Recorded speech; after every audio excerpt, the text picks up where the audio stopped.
record. Good morning, my name is Jen Hicks. I'm the Director of Communications and Outreach with Maine Woodland Owners. One of my many jobs is to run programs like this. And since about a year ago, we've ventured into the online realm for our programming. Usually our programs are in the field, but we're very lucky to have a lot of talented, knowledgeable people in our midst that are more than happy to present online things that are of use for woodland owners. So today's no exception. Today's program is the Avenza Map Workshop. And as I have learned over these past several months, the Avenza is one of those apps that is essential for woodland owners, evidently. I'm starting to learn it myself, and I will be a student along with everybody else here in this presentation. And so we're very lucky to have three people who use Avenza on a regular basis as part of their job. We have a full schedule today. As you can see on the screen, that we will be providing an intro, kind of the basics of Avenza to get everybody on the same page, but then we're going to move into importing maps, things that are a little bit higher skill to take advantage of all the things that Avenza can offer. And we're also going to get into how maps can be used in other software. So we've got Steve McDonald, Jeremy Miller, and Bill Housam today from American Forest Management. And I'd like to go ahead and introduce all three of them to the group, and then I'm going to hand it over to the three presenters, and they're going to go ahead and conduct present their information. And I will be here simply to keep an eye out for questions and help people get through the program, making sure they get everything they need. I would ask, before I introduce our presenters, for a few things. One, for everybody to keep their mute button on during the presentation. However, I will be looking out. I have about 20 people here attending, so I'm going to set my screen up so I can see everybody's video. And you have a choice of literally raising your hand if you have a question to help with clarification during the presentation, or you can go ahead and send a chat. I will be checking that constantly, and you can say, I have a quick question about something. We know that there will be a lot of technical aspects to this presentation, and we want to make sure everybody feels like they're getting the information they need. So keep your mute on, but you can indicate that you have a question. If I call on you, go ahead and unmute. You can ask your question. We definitely want to have a dialogue here. So that's how we'll operate with questions and making sure that people get what they need during this presentation. Otherwise, if you have any questions for me as well, you can, if you have something directly to ask me, you can actually choose individual people to send a question to. So you can actually check on, instead of everyone, if you wanted the message to be private, just go ahead and click on the menu drop down, and you'll see my name. Click on that and then send the question. Otherwise, your question will be sent that everybody can see it, which is a good thing. I think everybody should, share their questions so that everybody feels like they're learning throughout this presentation. Okay, that's all I've got. I'm going to go ahead and introduce our presenters, and then we will get going. So we have Steve McDonald. He'll be doing the first presentation. He's a graduate of the University of Maine. He's got a BS in Forest Management. He's 20 years experience working with woodland owners in Eastern Maine. Was the district forester for Hancock and Washington counties from 2006 to 2013, and has been with American Forest Management for 5 years as a consulting forester. We also have Jeremy Miller. He's got BS in Forest Ecosystems and Conservation at the University of Maine. 12 years experience as a forester, working in land management, operations management, inventory, and GIS. 2 years as an American Forest Management employee. Sorry, he's been with yeah, 2 years with AFM and as a consulting forester in central and northern and eastern Maine. And then we have Bill Haslam. He's graduated from the University of Massachusetts with an MF in forest ecology, 20 years experience as a forester in Maine and Massachusetts, worked for LURC in the Rangeley region, worked 10 years as a forester in Western Maine with the Maine Bureau of Parks and Lands, has been with AFM for 6 years as a consulting forester. So we have a lot of experience here today, and certainly very practical experience in the field. So I'm looking forward to it. I know everybody is looking forward to hearing from these 3 folks. So I'm going to stop sharing my screen, Steve, and you can then go ahead and proceed. So thank you, the 3 of you, and thank you everyone for being here today. How's that? Can you see my PowerPoint presentation? All right. This is my first time doing a PowerPoint presentation on a Zoom meeting. So let's hope this goes well. Thank you, Jen, for having us. Thank you for hosting this workshop and asking American Forest Management to help out. Avenza Maps, it's a great tool. I've been using it for probably 5 or 6 years. And I remember one of the other foresters I worked with showing me this app 5 years ago and just saying, wow, this is great. And then spending the rest of my day downloading maps of different clients that I work on, so I can use this application in the field. Before I get started, I wanted to mention just a few things. Consider this online workshop an introduction. Depending on how comfortable you are with installing apps on your phone and managing files on your phone or your tablet, depending on your level with that and your comfort will determine how easily you might be able to start using this app if you haven't been using it already. But don't get discouraged if you get hung up. I mean, this is a well-used app. A lot of people use it. There's a lot of information on the internet for it. So you could, I'm sure, once you have this introduction, you'll be able to search for information on how to do the specific things you want to do. It's widely used with, most foresters in the state and most natural resource people. So I'm sure you probably all have a contact with someone that uses this app. And I'm sure they'd be more than happy to help you answer a few questions. I've done this same type of training a couple years ago in Ellsworth. I did it for the Down East chapter of Maine Woodland Owners, and it was really great to be able to do it in person. And I was actually amazed at how quick everyone picked it up as far as, using the app, getting maps into the app, taking waypoints and tracks and taking measurements on their devices. I think there was 20 people there, and everyone that was there left with feeling pretty comfortable of how to use Avenza. So keep that in mind too. Once the COVID-19 restrictions are lifted, we'd be more than happy to lead these types of workshops in person, for the different chapters if there's interest.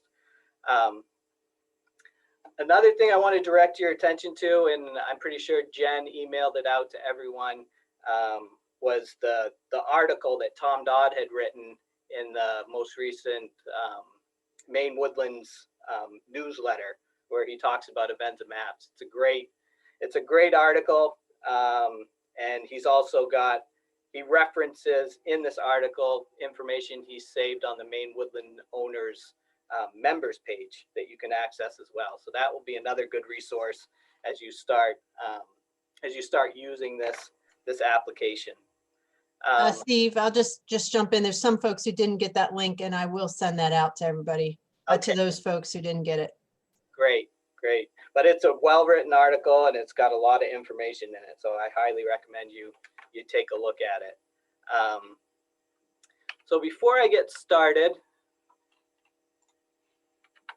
I wanted to just do a brief introduction of American Forest Management, just so you know who we are if you're not familiar with us, and you know who it is that's presenting today.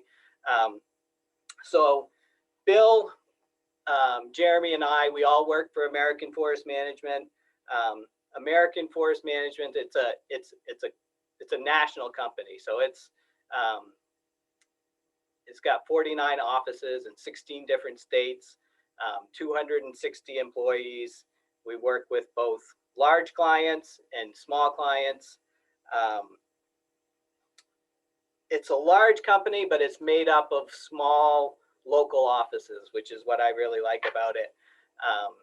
In Maine, we have 2 offices. We have an office in Milford. We have an office in Farmington. We manage over 1 million acres. This photo here was taken last January at our region meeting. Every year we have some of the management from our headquarters down in Charlotte, North Carolina, come up and they give a presentation to all the different regions, just showing the different work that the different offices are doing, which is always interesting to see. Unfortunately, we're not going to be able to do it in person this year, but we're going to be doing it online, and it's always interesting to see. But within this group, I mean, it's a great group of people with diverse backgrounds in forestry. You know, we've got me, Jeremy, and Bill, which focus on small woodlot owners. But then we also have foresters. We have a real estate agent on staff. We've got a couple foresters that are part of the wood flow team, so they're in charge of marketing wood and utilizing wood.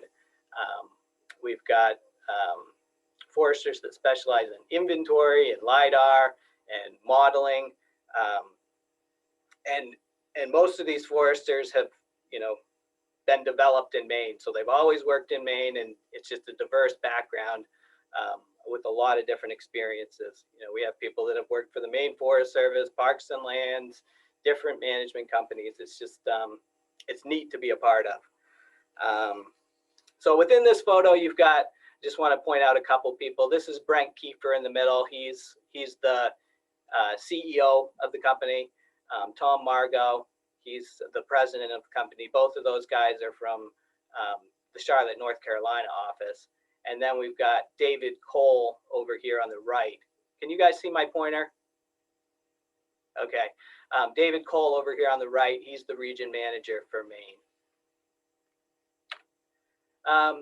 So this is the family forest team. This is me, Jeremy, and Bill. We're going to be presenting today. We're consulting foresters that work with family forest owners, providing, you know, all the forestry services that you would expect a consulting forester to provide: management plans, harvest plans, mapping, inventory, and we also have, you know, our marketing foresters and our managers involved in different projects as well. So that's American Forest Management quickly. So Avenza Maps, this is what we all came here for today. How Avenza Maps works. What Avenza Maps is, it's an application that you can use on your phone. It uses the GPS in your phone or your tablet to locate you. And what's good about it is it will locate you even when you're outside of cell range. So it's not using the cell towers to locate you, it's using the GPS in the phone. Then you use what's called a GeoPDF, which would be a map. It'd be like a paper map that you create in a mapping program, or you download online, and you open that in Avenza Maps, and it's going to show you your location. And you can you can measure acreage, you can measure distances, you can map trails, you can take points. It's very useful. So on these next few slides, what I want to do is just show you an example of how a typical woodlot owner, a real basic example of how a typical woodlot owner might use this app. This is going to be kind of big picture. We're going to fill in the holes as we go. So I'm not going to go into detail about how to take a point and how to take a track, but I just want to show you, big picture, how a landowner might use this app and what we're working towards. So last week when I was working from home one day, and I knew I had this presentation coming up. So it was after lunch and I was home. My wife is a stay-at-home mom, and so we had our 2-year-old and our 4-year-old there. It was nap time for the 2-year-old, and I figured I'd take my 4-year-old daughter just out on a walk around our property, and we'd record some information using Avenza out back, take an hour and do that. So over here on the left, you can see this is just an aerial photo that I downloaded on the internet, which I'll go over how to do that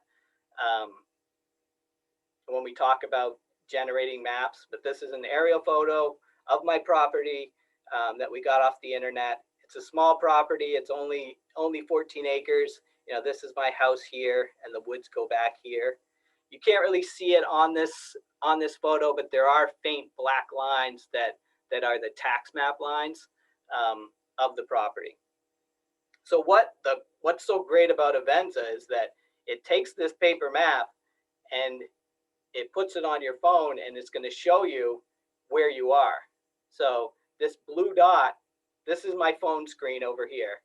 It's taking this map, putting it on my phone screen, and when I go outside and walk around my property, it's going to show me where I'm located with this blue dot here. And then you can take waypoints or GPS points for areas where you might want to document a corner or just any spot that you might want to document.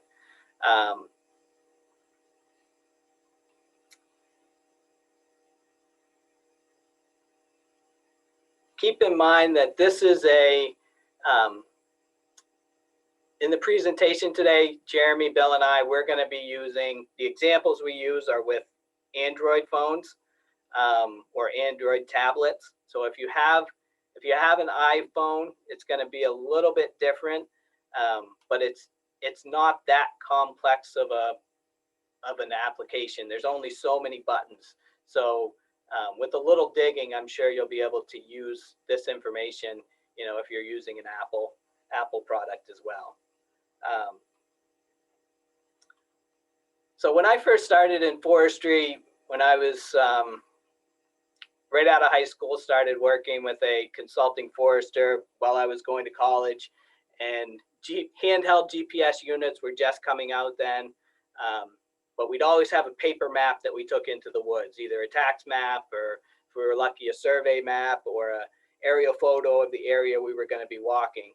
But you never knew for sure exactly where you were on that map. You could make an educated guess, by determining how far you'd walked, or with a hip chain in the direction you were going, and kind of plot it out on the map.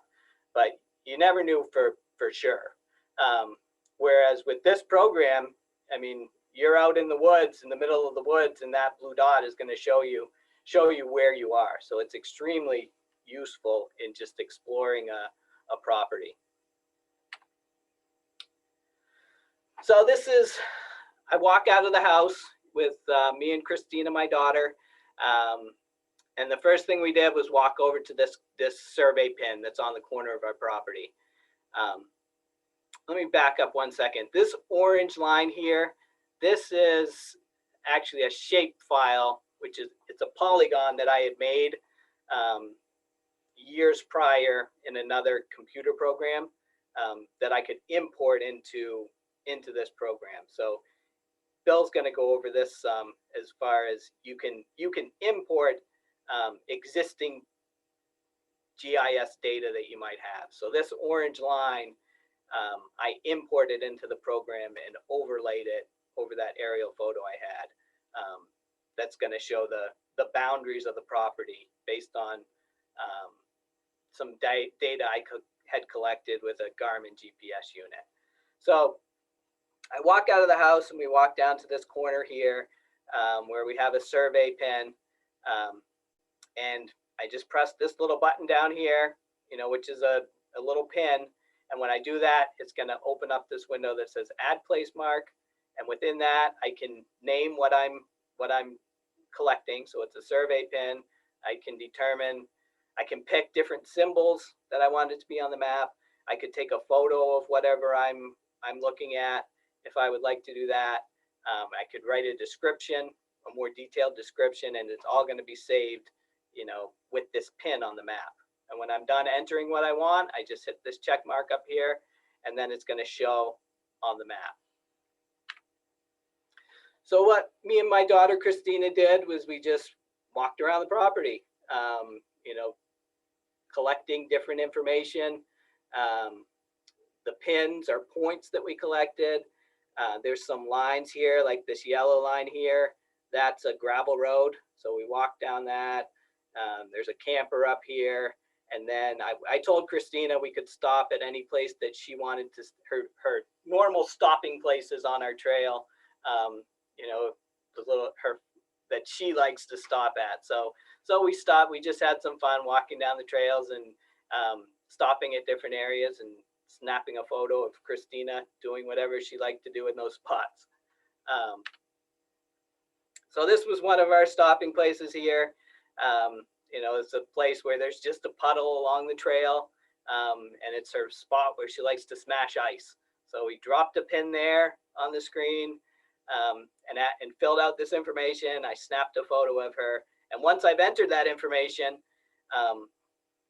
when I've got this on my map, I can touch that pin with my finger, and this information is going to open up, and I can go back in it and edit it or look at any of those photos that I want to. This was a trail that we recorded that goes down through the woods. We recorded the gravel road, stopped the track, and then started another one down the main trail that we have going down through the woods. And you can see after I've recorded that, if I touch that trail, it's going to open up this information box here that tells me, you know, how many feet that trail is that we walked, 1,143 feet, how long it took us to walk down there, 11 and a half minutes. This was another spot that we stopped. We have so many fairy houses out behind our house because of COVID-19. I feel like we've been building fairy houses since March. But we've got Christina and her older sister Emmeline and my son Joshua. They have all these fairy houses out back in the house. This was one that we built, that the bigger ones that they can actually get in. So Christina stopped there and wanted me to snap a photo of her. So you can take photos while you're at that site, but you can also, if you have a photo of that site saved on your phone, you can include that with the information too. So this was a photo that we had taken, you know, a few weeks earlier with all the kids in that same spot. So we walked down to our trail. We came to the stream crossing here. Just another photo of Christina at the stream crossing. And then after the stream crossing, over here is the back corner of our property. So I hadn't been to this back corner for, I don't know, it's 5 years or so probably, even though it's only 400 feet off the trail. We don't get off the trail much with a 2-year-old, a 4-year-old, and a 6-year-old. So we hadn't been back there in a while. So Christina and I headed out to go find that corner, which I had that shapefile of the property. So that helped me navigate over there. I was able to just know when I'm wandering in that general direction. It took me a little while to actually find that. And I had sympathy for a lot of the woodlot owners I work with. Lots of times I'll walk their property and we'll spend, you know, hours looking for a corner. And the landowner will be like, I know this is out here. I saw it not long ago, but everything's changed. And that's what I was saying to Christina. Christina was exhausted out there and she's taking a rest. And I'm like, I'm going to find it soon, I swear. But I ended up finding it. And this just shows you right here about the accuracy that you can expect. I mean, this polygon that I drew on here based on a Garmin GPS, you know, that's not going to be 100% accurate either. It's going to be, you know, plus or minus 20 feet probably. But then when I found the survey pin and took a point with Avenza, I used the measuring tool here, and you can see it's 16 feet away. So that just gives you an idea that this isn't, you know, this isn't survey grade. This isn't a survey grade tool, you know, but it's good enough for a woodlot owner that knows what they're looking for, you know, has marked that in flagging. If you get within 30 feet of it, you're going to be able to find it. But be careful of what you do with this. I mean, it's not gonna, you're going to be bouncing around some. That blue dot's going to be bouncing around some on the screen, and you're not going to. Even if you think you're standing on this line, you know, you're probably likely just within 30 feet of it. So just keep that in mind with using it. Here's Christina standing in front of the survey pin here. This is what I use in the woods, is a tablet, which, you know, has its benefits. Larger screen, but it's also a little harder to carry around in the woods. But I use a tablet for the program. Often when I find a survey pin, I just snap a photo of it and link it to that information with that pin. And it really helps me as far as, I don't take hardly any notes in the woods now. I take a lot of pictures that are attached to points that I take in Avenza. So you can have a number of different maps. Steve, can I interrupt for a second? Sure. I just got a quick question from someone asking what the brand and model of the tablet is. Oh, and Jeremy just answered. Okay, thank you. You can have a few different maps, and one map layer, there's two map layers that I almost always take out with me. One would be an aerial photo, and then the other one is this LiDAR hillshade layer, which I'll show you how to get this layer. But I feel like I haven't been using this layer for that long. I feel like it's only been a year or two that I've had access to this layer when I go out in the woods, but it's made with LiDAR, so it's called, you know, a digital elevation model or a hillshade layer. And what it does is it shows you basically the bare ground contour of your property. So it's extremely useful in finding, you know, high ground or low ground. This is a lower area out here. Ledge outcroppings. It's just extremely valuable in understanding better visualizing the contour of your property. You can see here, this is another one of Christina's favorite stopping places, is what we call the fortress, where we've got this little opening alongside the trail, and we've cut just a little narrow trail out to it. But it's just this ledge outcropping that we call the fortress. But it's quite neat that you can see that's not huge, but you can see that ledge outcropping on the digital elevation model. So it really helps the landowner see the contour of their property. I just wanted to show this as an example too, because I thought this was really neat, just to show you a little more about what you can see on that digital elevation model map. And we'll go over how to get these maps. But I mentioned that I did an in-person class in Ellsworth a couple years ago, and we held it at the City Hall. And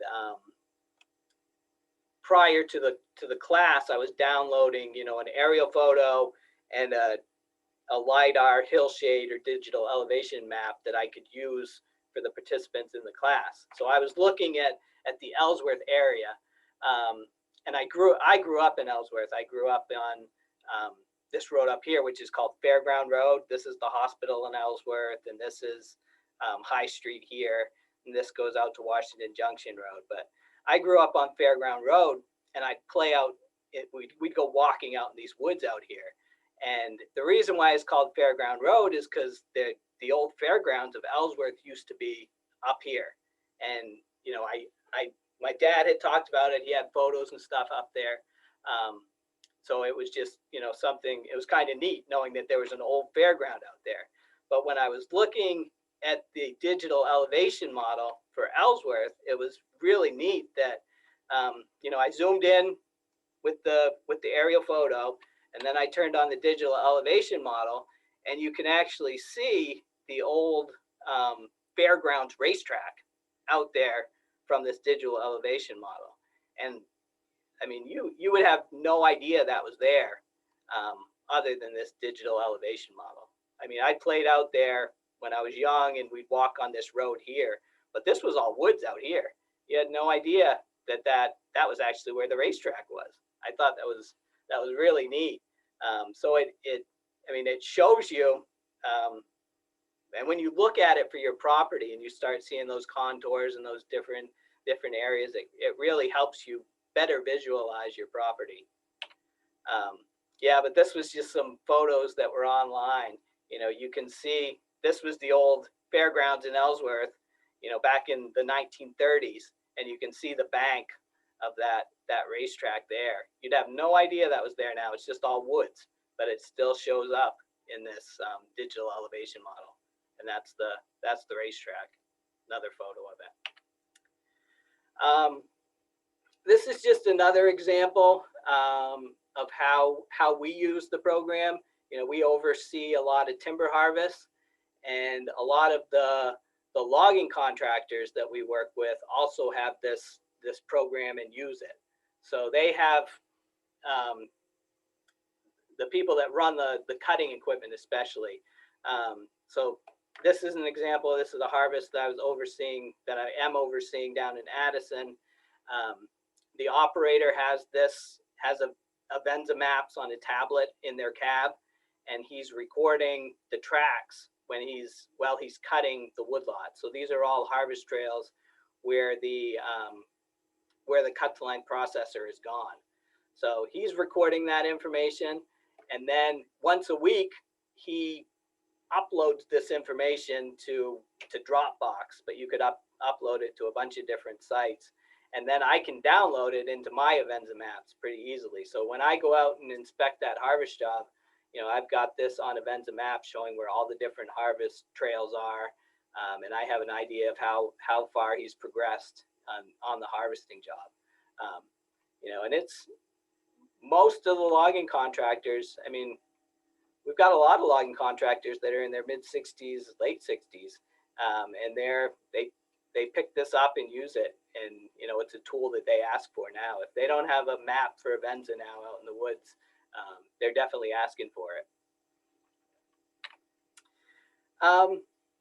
So I know I went through that pretty quick, and I'm sure you have questions, but we're going to, we're going to fill in the holes now, where we're going to slow down, and I'll show you, how to do some of these functions. And what I'm going to do next is show you how to obtain a map of your property online. But before that, I didn't know if now would be a good time to pause for some questions. This is a photo. This was one of the stops we made where Christina had built a snowman with her older sister, Emmeline, a couple weeks ago. I just thought it was a cute picture where she was just sitting there pondering what had happened to her snowman, with the lack of winter that we've had. It disappeared pretty quick.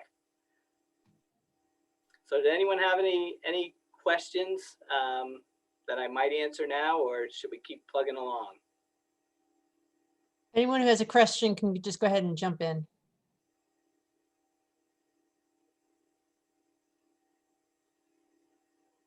Sounds like you're okay. Like we're good. All right. Jeremy, thank you so much for answering questions on chat. That's working out really well. So the first thing you need to do, you download the app, which we're not going to cover that today as far as actually downloading the app. That's something that I assume most people are familiar with, of just how to download an app. You can either get it, if you have an iPhone, you get it from the Apple Store. And if you have an Android, you could get it from Google Play. but you would just search, you know, Avenza Maps and download the app onto your phone or your tablet. But without a Geo PDF map or Geospatial PDF map, then you really can't do anything with Avenza. You have to have a map of the area where you're going to be exploring, or of your woodlot, to be able to do anything. So what I'm going to show you now is where you can obtain those maps. There's a couple different ways to do it. I think the easiest way, and you may be able to get this for your property, is just if someone emails you the map. You know, I have, with my clients that I work with, you know, I've told a number of them about this program, and I just, you know, email them a map of their property. So, you know, certainly if you have a consulting forester, then they could likely email you a map of your property, you know, that you could open in Avenza. You can download one from the web. That's what we're going to go over right now, which would be more moderate as far as difficulty goes, or you could create one in GIS software. You know, if you have that ability. You know, most foresters are going to have a GIS software that they're using, and they can create, you know, customized maps that they can open up in Avenza. But what I'm going to go over is how to download one. And the site, there's a number of different sites you can go to. I mean, a lot of the maps you download online are going to be Geo PDF maps.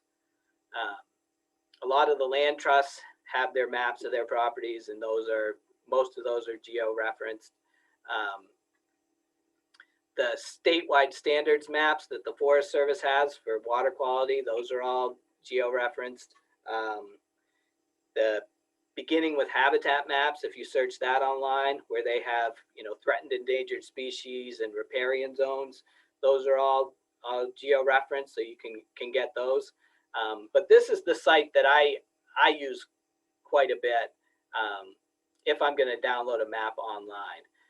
Here's the link for it up here.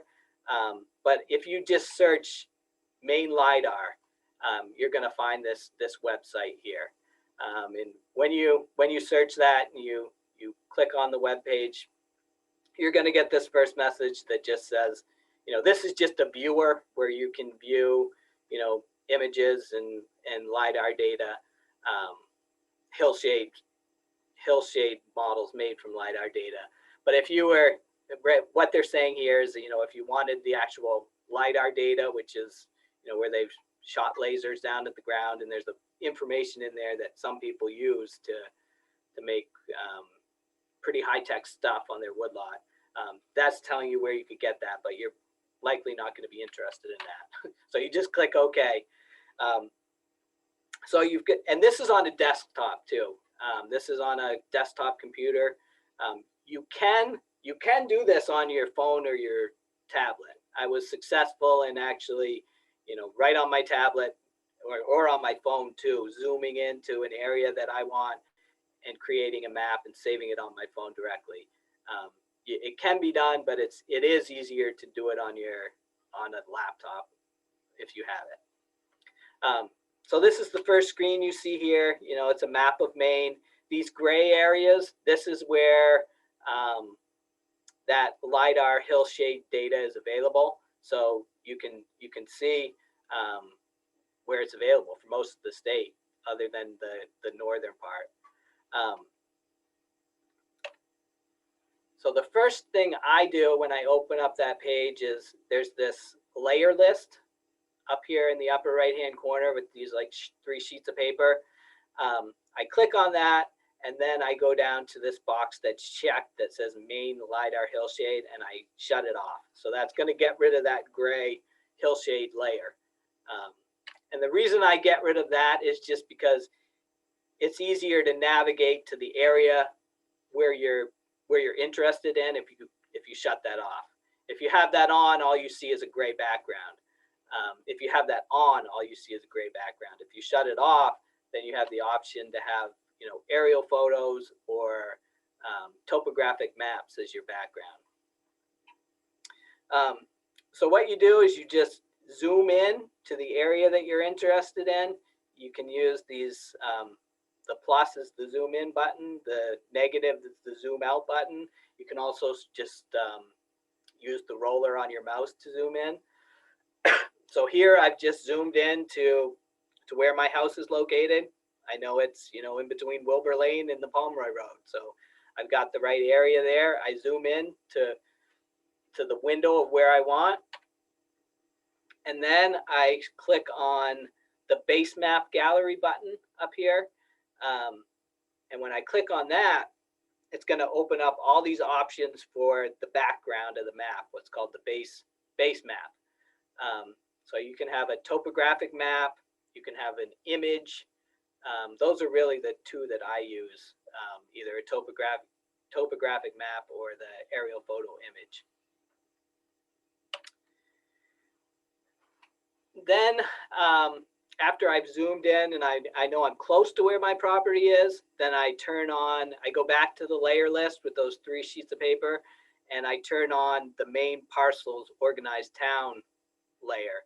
So what this is the tax map layer that shows the different parcels. They've got it for organized towns, and then for most organized towns, and for the unorganized townships. So you can turn those on if you need those. You know, this is my property here. And then I just zoom in as far as I can, showing where my property is. Pick the background I want. So I've picked an image here. After I get the image, you know, centered on the page, then I click on the print. Can you guys see the print button, or is on my screen? Okay. I click on the print button, which is a printer over here. And this window opens up where I can put a title on the map, McDonald photo. You can pick the paper size. I usually use tabloid just because it's a bigger sheet of paper. I'm not printing it. I'm just going to be opening it on my tablet or my phone. So I pick the biggest one I can get. You leave the format as PDF, and then you click this print button over here. And when you do that, it's going to have your map show up down here with the PDF icon, McDonald photo. I click on that, and it opened up a window with my PDF map. And from there, I just right-click on it. I right-click on the map and save it on my computer so that I know where it is. And from there, I either email it to myself or put it on one of the cloud servers like Dropbox or Google Drive, or any of the others that you might use. And Bill and Jeremy are going to go in this on how to import that map into Avenza. But the first step is to generate it and save it somewhere. So this is my map that I've generated. I save it on my computer. And then what I do is I go back and do the same steps to produce another map that has that main LiDAR hillshade data. So I close the map that I've produced. I close that window. I go back to main LiDAR to the layer list. I turn on the main LiDAR hillshade. So I've changed the background there. And then I just do the same process where I, hit the print button, change the title of my map, McDonald LiDAR, hit print. It's going to open up. It's going to create this little icon here with the PDF map. I click on that, open it in a window, and save it somewhere on my computer or on my phone if I'm doing this in my phone. And there, I've got my 2 maps of my property, and you can do that anywhere in the state. Zoom in and create a map that you can then use in Avenza to collect data. This is just another example here. This is actually a harvest that we're overseeing. I'm working with Harold Burnett on it. He's the forester for Maine Woodland Owners, where we're overseeing a harvest on the Maine Woodland Owners Land Trust property in Penobscot, the Wardwell Family Forest. This just gives you an idea of a custom-made map. So this is a map that I put together of the harvest area.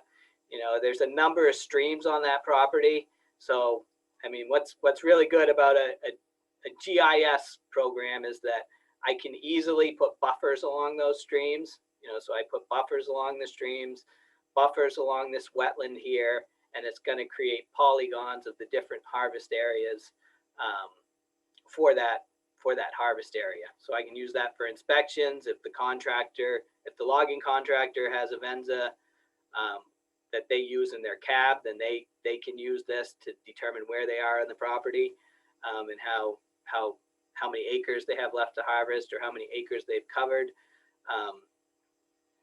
There's a field that we have to truck the wood over in this southern section of the property. And as you know, we haven't had much of a winter. So we've actually had this wood piled up for about 2 weeks now. And I was very grateful. Monday morning, they were able to get the first truckload of wood out over the field. It was cold enough and solid enough that we could actually truck it out and have it delivered to the market. It looks as though that 20 loads of wood, 20 plus loads of wood is going to be gone by the first of next week, which gives me a lot of peace of mind to get it cut and delivered to the mill before we have another thaw. We haven't had much of a winter for sure. So, you know, that gives you an idea of what a custom map might look like. Any questions on generating a map before I hand things over to Jeremy to talk about, once you've got that map, how to import it into Avenza?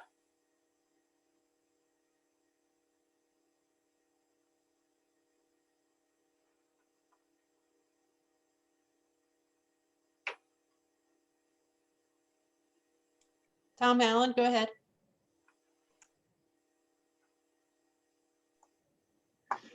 Yeah, I mean, my question, and I don't really know how to form this. I had a forester do one of those maps the last time I had a cutting on our property in Sebago, and he did that map. He was using, I don't know that it was Avenza, but it might have been. But he created it. He tried to email to me, and I didn't know how to open it. I didn't know what to do with it. I couldn't sort of make it work, and so I guess that's probably too arcane for a general discussion, but some guidance on how to try to recover that map of that part of our property would be useful. I can't remember as I sit here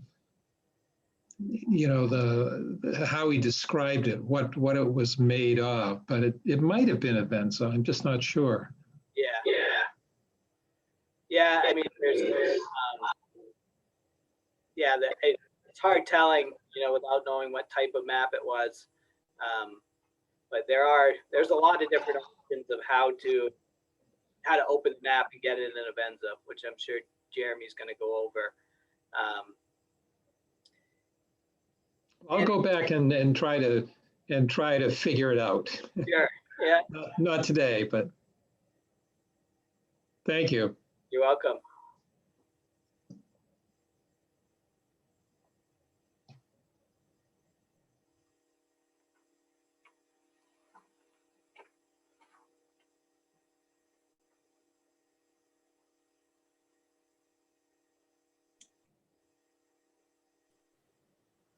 Okay, I'll move along into my section, and unless if everybody's feeling like moving forward, and we'll go ahead and start my presentation. Just give me a second here to get it brought up.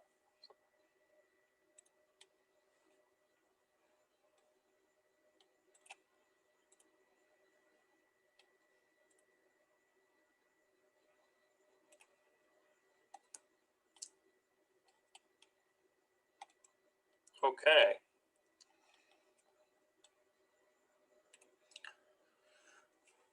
All right. So I'm going to cover some of the basic uses of the program once you have it installed on your phone, how you can add a map and add features to the map that you have imported. So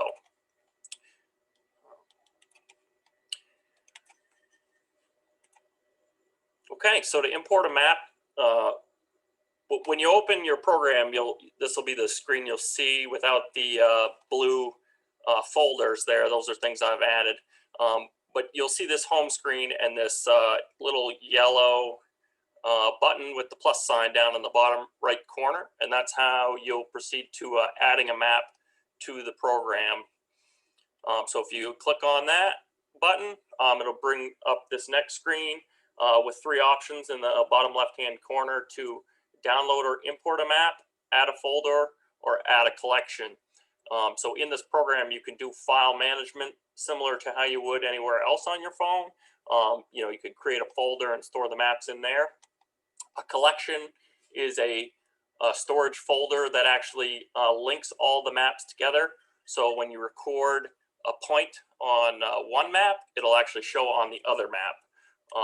So again, that's just a folder, but you can have multiple maps in there, and the maps are sort of grouped together.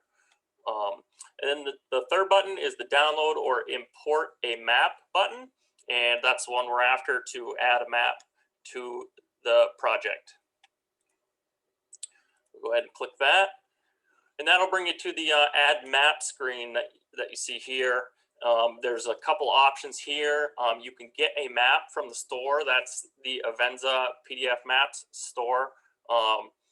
And you can get some non-custom maps from there. Some are free and some you have to pay for, but there are some maps there for like public forests, like hiking trails, etc. That you could find on there that are there for free. So you could download a map from there. Or down here at the bottom 3 options, you can import one from a Dropbox, which is a cloud file storage service that you may use, or you can choose from storage locations, and that's going to be the primary place you'll import a map from. So this would be to import a file from on your phone that you've already saved to your phone or device. So we go ahead and click on that. That'll bring up this file browser window, and in that window, you can navigate as you would on any mobile device to the file. Typically, if you get an emailed map, when you download that, it'll go to your internal storage in the downloads folder. So here's my map that we're using for this example, called AFM Milford Office Map. So I click on that, and you'll see this screen back at your main window. It'll take a little while for the map to process and download. But once that process is complete, it'll show your map on the home screen. Now, once you've imported that, every time you open the program, that map will be in there. If you're using the free version of Avenza, you can have 3 maps in here at any time. So it limits you to having 3 maps at once in the program. With the pro version, you can have an unlimited amount of maps, but the pro version is not required to use the program. So like I said, you show up here. Now, a little thing to notice here is under the title of the map, it'll show you that you're on the map when you have your location services on. And if you're not on the map, it'll show you the distance you are from that map. So on this map is of the Milford office. And when I made this presentation, I was at the Milford office. So it says right here on map, and it shows the file size as well. So to use the map, you just click on the map that you've imported, and it'll bring you into the map. And this is the home screen that you'll see. So this is what Steve was explaining as kind of a custom map. I have added some items from my GIS program just as to show the difference between data that is fixed to the map and data that you can record using Avenza. So things that are fixed to the map, you can see on this legend, we got a pond here to the left of the map. We've got a wood yard to the north and south, and we've got our road networks here mapped. So if you didn't have your aerial photo on, you would still see those items. So just open the chat here, see. Okay, all right, Bill, you're gonna cover those questions for me, thank you. All right, we'll move to the next screen. Okay, so on your device, in order for you to show your location as this blue dot in the middle of the screen, that's my location. In order for you to show on the map, you need to have your location services turned on your device. You can still look at the maps, but it won't show your location if you don't have that turned on. So what you want to do is swipe down from the top of your screen, and that'll bring down this settings menu on your device.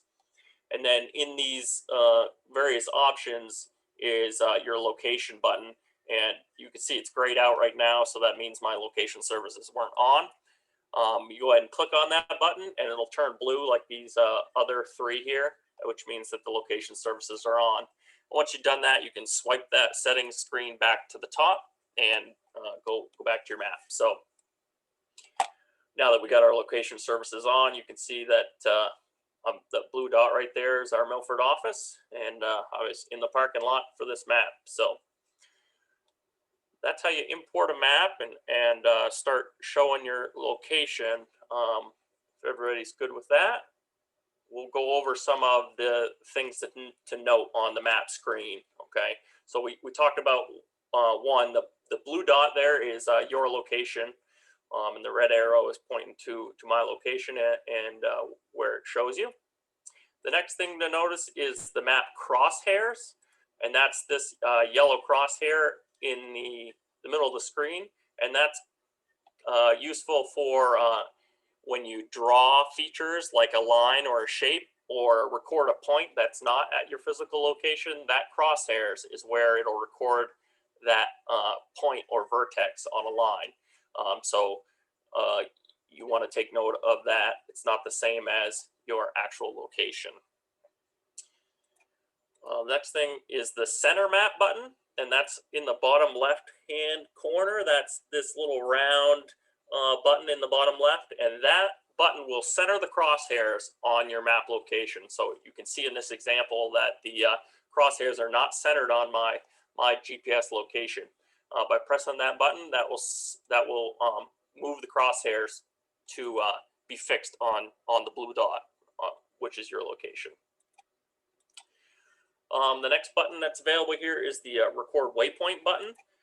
That's next to the center map button. It's this little pin in the bottom left corner. Pressing that button will initiate the recording of a waypoint, and the waypoint is recorded at the location of the crosshairs. So if you want to record your physical location, you want to press the center map button first, and then the record waypoint button. If you press if you look on our example now, where the crosshairs are not where the blue GPS location is, if I press that record waypoint button now, it's going to record a point over here by the road and not at my location. So that's one little quirk to keep in mind when you're working through the program. So the map layers button. So that's we'll move over to the bottom right of the screen, and it's the waypoint, similar to the waypoint button with the 3 lines. And so that's the button that will access the all of the points and lines and tracks that you've recorded on your map. And we'll go over that a little deeper later on. Okay, the menu button, which is the 3 dots in the bottom right-hand corner, that will open up a bunch of other mapping options in the program, and we'll cover quite a few of those as we go through the rest of this presentation. So, okay. So I'm going to show you how to record a track log in this program. So first thing to do is to click that menu button down in the bottom right-hand corner, the 3 dots, and that'll bring up a couple of your mapping options. Okay, so this next slide shows the menu options that are available by pushing that button in the bottom right corner. You can draw and measure. You can record a GPS track. You can navigate to a destination. You can find a location by coordinates. You can plot a GPS average, which will record a number of GPS points over and over again so that it'll average your location. As Steve said, you know, your error is about 15 to 30 feet at any given time, and if you record a number of points at once, it will improve the location of your waypoint. And then there's some other more advanced options here that we're not going to cover in this presentation. So for recording a track log, you want to go ahead and click on the Record GPS Tracks button. Okay, and when you do that, it'll bring up this options bar in the bottom of the screen of the map, and there's three sort of tools there that you can choose from: location, tracking, and navigation. It'll show you up on the tracking screen, and it'll say ready. That means that you have a GPS fix, and the program knows your location. So to start recording a track, you'll press this green play button. Okay. Once you do that, when you start moving around the map, it will record a track log of everywhere you went, sort of like the one that Steve showed you on his map, walking his trail to the back with his daughter. And so here is a track that I walked around our office,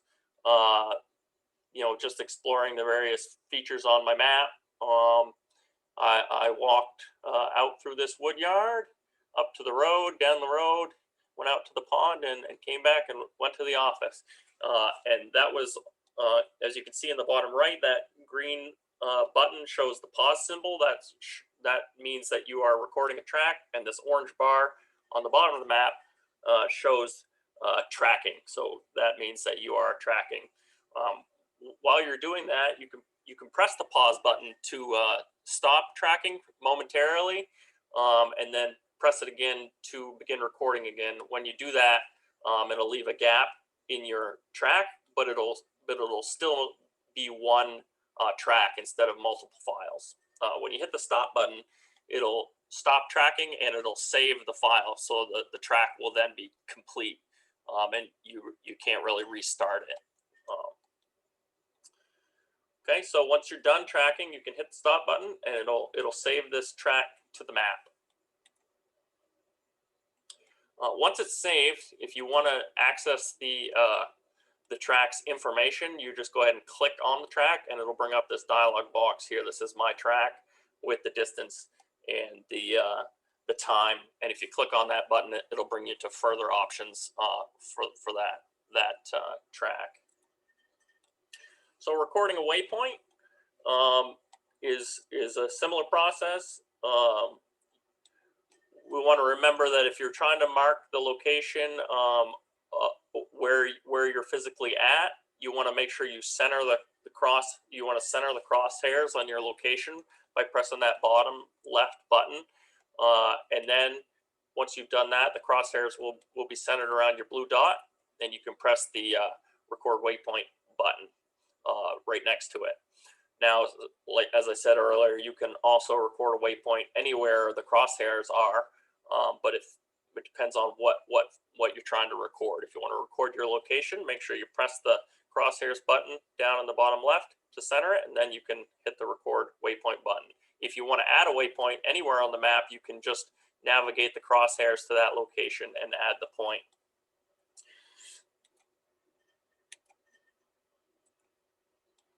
Okay, editing map features. So we'll show you how to change the label of the point, how to add photos, etc. So you can touch anywhere near a map feature in the project to bring up the dialog box, and then you can go ahead and touch that dialog box to bring up the options for that feature. So this was the track log that I recorded. I changed the title to My Track. You can change the color and the thickness of the line by clicking on this image right here. To add a photo to the track, you click on this photo button, and it'll give you the option to either snap a photo with your camera or to locate in your photo gallery an image that you've already recorded to add to the feature of the map. There's also the description. You could add a more detailed description. And for Tracklog, you can show a graph which has some elevation information, you know, it shows your speed over time, etc., which can be interesting, but we won't go too deep in that. So you can edit the feature title. You can change the display color and thickness. You can attach a photo. You can add a note in the description, and you can show the track graph and statistics in a for a track log. And you can also convert a track log to an area or a polygon in that same with this button under information. So if you record, like, let's say you're going to walk around your property, you make a full loop. When you're done, you can convert that track to an area that'll show as a polygon with an acreage. Okay, drawing and measuring distance and area. So this is different than recording a track log. This would be you actually drawing a shape or polygon, sort of similar to this wood yard that I drew on with the GIS program. You can do something similar to that in this program as well by drawing lines and shapes. So in order to do that, you want to click on the bottom right hand corner at those three dots to bring up the menu, and you want to click on draw and measure. When you do that, the drawing toolbar will show up on the bottom of the screen. You can see it here with the blue X, the center location, the line, and the check mark. So in order to, when you're done, you'll click this check mark and it'll save your location. So what you want to do is place the crosshairs at the starting point of your line. It could be your location or it could be another location. If you want it to be your location, you got to remember to press the center to center the crosshairs with the center crosshairs button. When you're ready to begin, you just tap the screen once and it will record a vertex for your line. Next, you will drag the crosshairs to the next location where you would like to place a line vertex, and you tap the screen and it will add a line. And you can continue doing that until your line is as you would like it. So on the screen, you can see the line that I drew. I drew a line down our driveway of our office, up the road, and to this building here. So I centered the crosshairs on my location, and I tapped the screen. Then I moved the crosshairs out to the road here, and I tapped the screen. I moved the crosshairs up to this corner here, and I tapped the screen. And then I moved the crosshairs to this building here. As you can see, the crosshairs are still there, and I tapped the screen, and that was all the points that I needed. Once I did that, I went down here and clicked that check mark to complete the line. Up at the top, it'll show you the total distance of your line and the segment distance. So the segment is the latest between the two latest vertexes. So that would be between the road here and my crosshair location. Now, if you want to draw a polygon, at any point while you're drawing this line, you click on this button in the bottom options menu with the straight line. When you click that button, it'll turn this line into a polygon feature similar to this one. And then you can create a shape rather than a line. Once you're done adding vertexes to the shapefile that you've drawn, you click that arrow button and it'll save. Okay. I know this is a bit like drinking through a fire hose, but we're just trying to expose you to these options. And if you have any questions at the end about specific tasks, we can go over those and At any point, you can give us a call or email us, and we'd be happy to help you work through the program. Hopefully, at some point, we'll be able to do this this in person once COVID-19 is under control. So, okay, so once you've recorded a bunch of features on your map, you can export those features for use in other programs such as Google Earth, desktop GIS software, or other handheld GPS devices. Someone had asked me about using multiple devices, which you can't with Avenza on it. You can use multiple devices, but the data you record will be stored on the individual device. If you wanted to share that data to the other device, you can do that by exporting map features and importing map features, which is what we're going to cover right now. So in order to export and import map features, you're going to click the map layers button, which is the waypoint image here with the 3 lines next to it in the bottom right corner.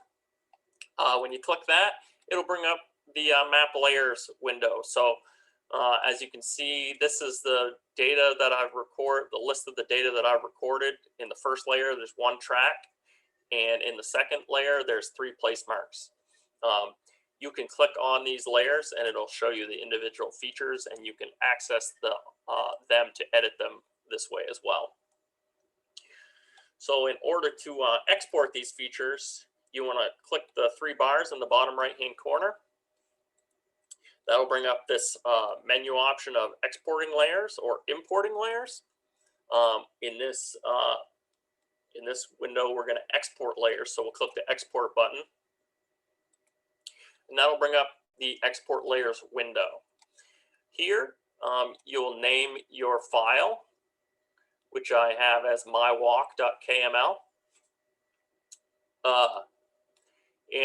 KML, there's a couple different file options you can choose. You can choose a shapefile, a KML, or a GPX. The KML file is a file that's similar to, it's basically the same format as Google Earth would use. So if you wanted to export these data that you record and open it in Google Earth, you'd want to choose a KML file. So you can choose the format as the second line here as KML. If you click that button, you can choose the file format, and then under data, you can choose if to select to export all of the features on your map or only some of the features. So if you click on all features, it brings up this window here where you can select what you want to export. You can export all the features, or you can select only certain features to export by clicking the custom button. When you click the custom button, that'll bring up your list of features that I recorded. So I recorded a point in a wood yard. I recorded a point where our AFM sign is at the road. I recorded a point at the pond, and I recorded my track. So once I'm in this window, I can just click the various items that I would like to export. When they're selected, it'll show a checkbox in the check mark in these little boxes, so you know which items you have selected. Once you select the ones you'd like to export, you hit the back button in the top left corner, and that'll bring you back to your export layers window, and instead of all features, it'll actually say custom selection. When you're satisfied with your selection, you can press the export button in the top right corner, and that will initiate the export of the files, and it'll ask you where you want to store them. At that point, you can navigate to wherever on your phone you would like to store the files and save them there.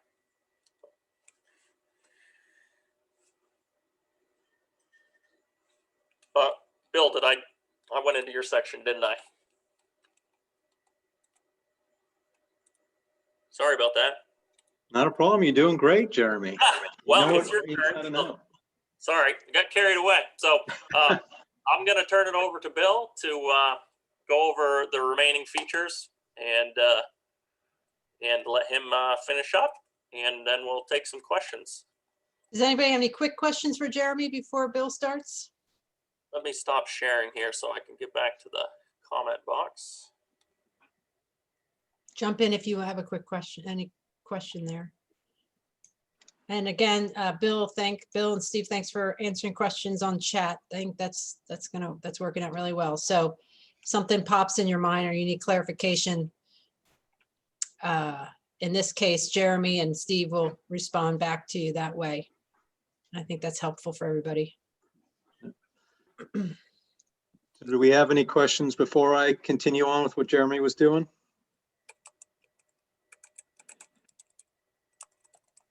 Could we possibly get, this is Tony, could we possibly get a this PowerPoint presentation so that we can refer to it as a manual to follow all these instructions? Because taking notes on it and trying to remember it is not going to work. Yeah, there's a lot to it. That should Yeah. be no problem at all, Tony. We can make that, get that to Jen maybe, and that's Yeah. the best way to distribute it. What I'll do is Thank you. this program's being recorded, and so it'll be posted on the members page. And then the PowerPoints, we'll have links to the PowerPoints as well for your reference. you. Robin, did you have your hand up? I did, Tom Allen. Oh, Robin, go, let's do Robin and then Tom. Okay. I just wondered if you were going to review how to import photos into that, or is that we'll figure it out probably. I wasn't planning to do that, Robin. It's a menu option when you're creating the photos at your waypoint. Maybe when I'm done, maybe Jeremy could go back to that slide Thank you. where you put the photos in. Yeah, it's not terribly complicated. Like all of these things though, do it a few times and your sense memory, you remember how to get back to it, and it takes a little bit of repetition to really have it second nature for what you want to do. So Oh, Tom Allen had a quick question, and sorry, then Tom. I'll let you go, Bill. Yeah, I'm wondering, when I'm out in my property, I've got an iPad Mini 4, which I've tried to use,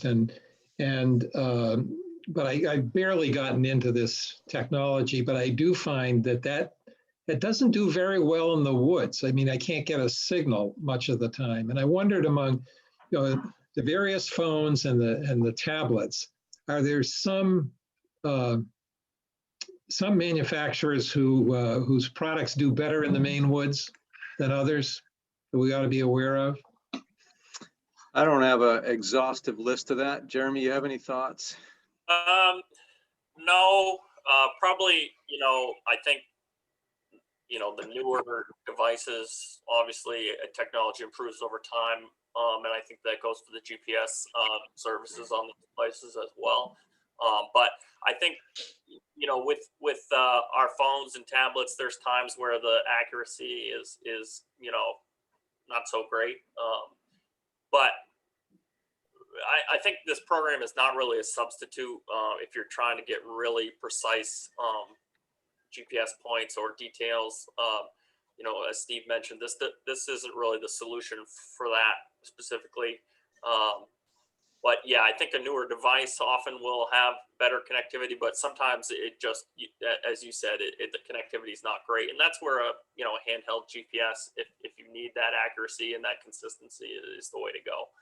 But with that, you kind of lose the option for these base maps, custom base maps and hillshade data, et cetera, that is difficult to get onto a handheld GPS. So it's a trade-off using this program instead of a handheld. So Okay, that's helpful. Gail, looks like Gail has a question. Go ahead and unmute. Gail, you're muted. Gonna unmute you. There you go. So I have a quick question. I have this information in my phone and I want to import it into my laptop. Is that possible? Can I do that? Yeah. So that I can print a map? Yeah, you can. Depends on the format. If it's a map, you can export it. You could email it to your account, open it on your laptop. If you've got Dropbox or OneDrive or Google Drive, any of those, there's sort of a cloud-based system you can access from your phone. You can just drop those files onto that and retrieve Yeah. them. Yeah, I tried it several times. I haven't been successful with it because my forester gave me the map for my property. And I've just, I'm trying to follow along with you folks on these, when you're clicking here and there, and I don't have the same things on my Avenza. So Are you a Apple user or? I'm an Android. Huh. So I will just keep plugging along here. I'll just listen, and then, maybe I'm just going to have to call for some more help along the way. Yeah, we'd be happy. Any of us be happy to answer any questions, and your forester may be able to help you with it too, as you go along. Yeah. Okay. All right. Thank you. There are some version differences of Avenza. It's changed, they have updates over time. And so some of the options have changed. You can look at on your phone, potentially updating the program. Some people have it set to do that automatically when updates are available. Others, you need to go into the Google Play Store and locate that program and hit update, and that will update to the most recent version. And it also depends on the version of Android that you have on your phone. So you have an older phone, you may not be able to update to the newest version. So there are some minor differences. All the functions are still there. You just need to, and they should work similarly to what I've displayed. You'll just have to find where they're actually located, because things have changed over time. So. Okay, thank you. Any other questions? I want to add something to Tom's question about the GPS accuracy.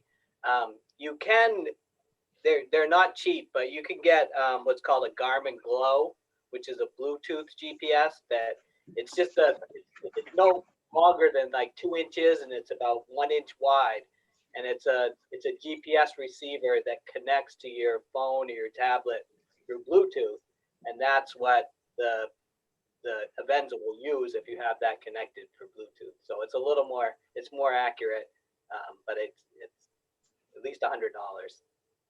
Yeah, it's about the size of a key fob of a late model vehicle these days. So just for perspective, and it's very handy. We use those all the time just to get the best data we can whenever we need it. Any other questions?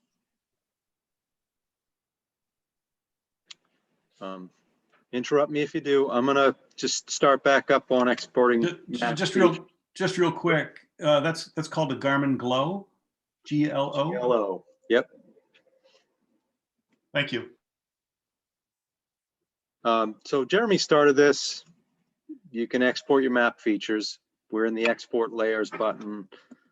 We've hit this. We've gone to the map layers down here with the pin and 3 dashes. Click that. You then click the map layers button. It gives you these options: export or import layers. We're going to export features that are created. So I was Jeremy. I was at the Milford office, and I created a track, and I created some waypoints. So I want to export those and use those in a different program. In this case, I'll just use the example. I want to go to Google Earth, and I want to view this on various imagery that they have there, but I want to be able to see those tracks. I want to see those waypoints, and I want to be able to view the photos that are attached to waypoints. And you can do all that with an export. So I hit the export layers, go through, I can rename it.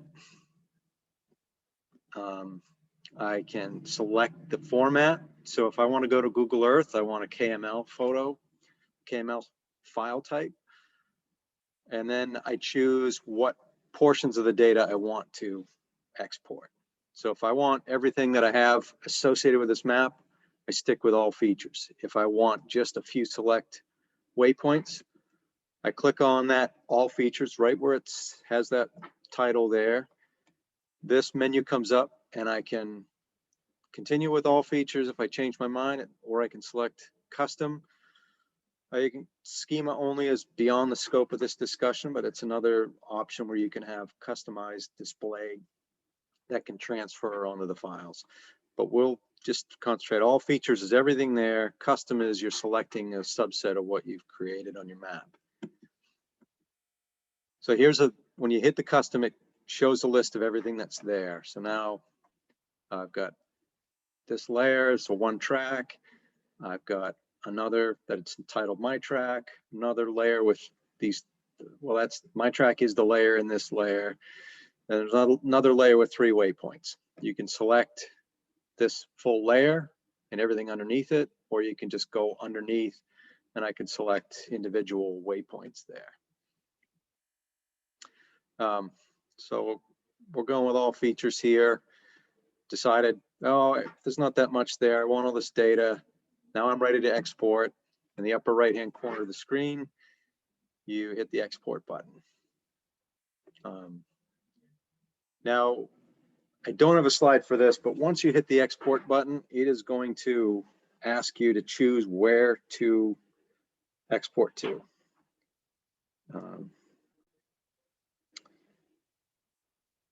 So it will come up with a list of your options, all the onboard phone or tablet storage.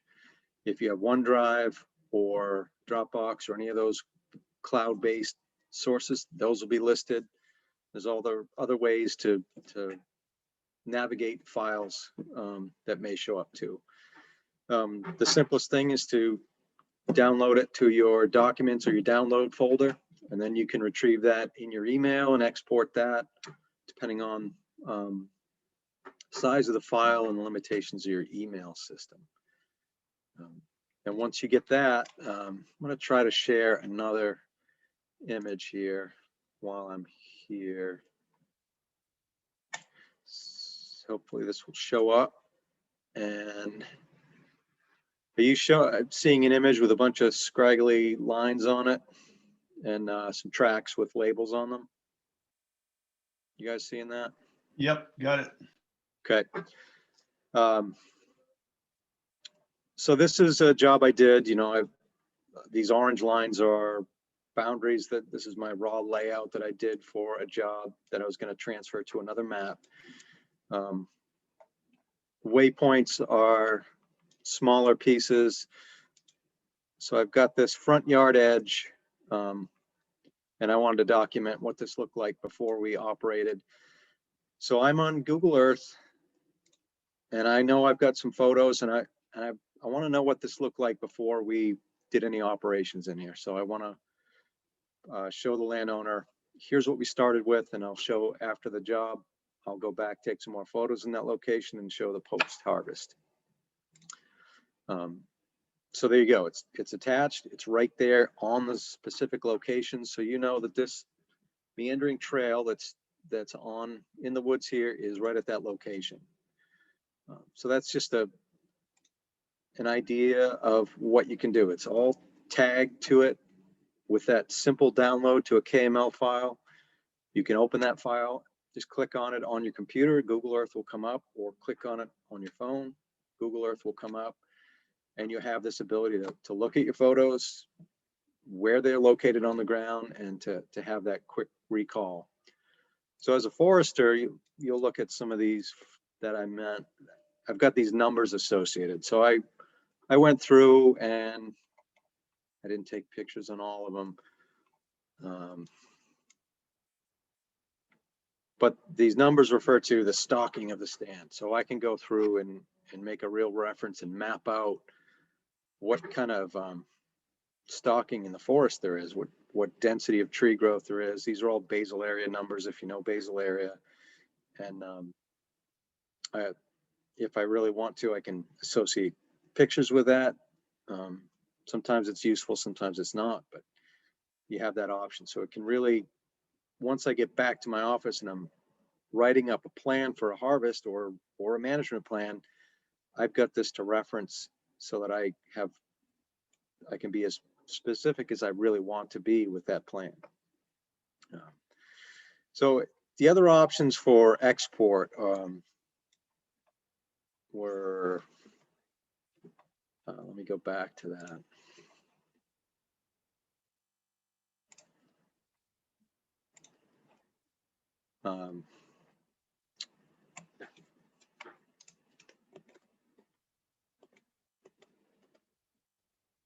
No, I didn't show it. So KML, GPX, and SHP. So GPX, you can download what you've got for another GPS if you're using a GPS, or if your forester's using Avenza and you want to use your old GPS, they can download waypoints for you that way. And if you're a GIS user, you can download shape files and import them into your GIS system and do some more extensive mapping and data management with that. A lot of times I find landowners are comfortable with the simplest form. They're not GIS users regularly, and KML into Google Earth is a very streamlined, simple way to be able to view your findings in the field, and you have a selection of different imagery you can use underneath from historical imagery there. So it may add to the information you have.